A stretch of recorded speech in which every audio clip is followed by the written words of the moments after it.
Nagdeklara ng state of calamity ang pamahalang panlalawigan ng Maguindanao del Norte matapos ang matinding pagbaha noong nakarang linggo, bunsod ng malakas na pag-ulan na dulot ng southwest monsoon na mas pinalakas pa ng Super Typhoon Inday. Ang News Now sa report.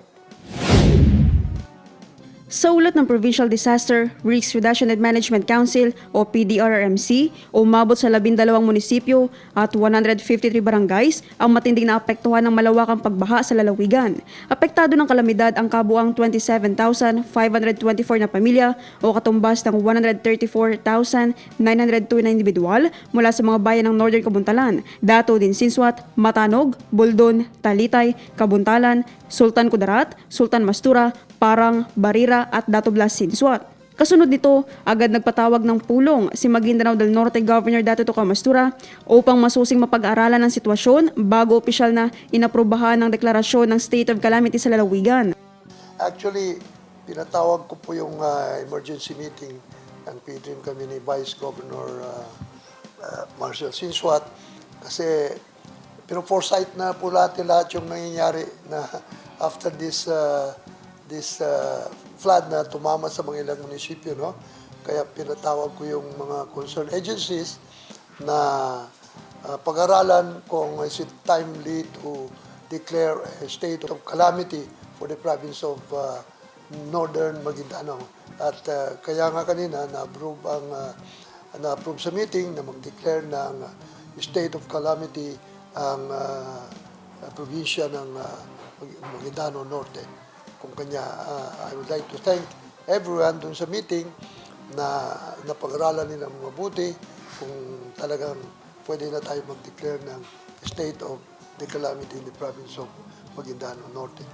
Suportado naman ng sangguniang panlalawigan sa pangunguna ni Vice Governor Dato Marcel Sinsuat ang hakbang na ito upang agad na maipaabot ang kinakailangang tulong sa mga residente, lalo pat malaki ang pinsalang iniwan ng kalamidad sa sektor ng agrikultura. Ayun naman yung declaration ng state of calamity. Kami naman po sa Sangguniang Panlalawigan ay full support na gagawa kami ng resolution para support dun sa declaration ng ating mga governor ng state of calamity. Kasi nakikita naman din natin yung sitwasyon ng ating probinsya na halos lahat ng mga munisipyo natin ay biktima ng mga flood na natamasa natin sa buong lalawigan.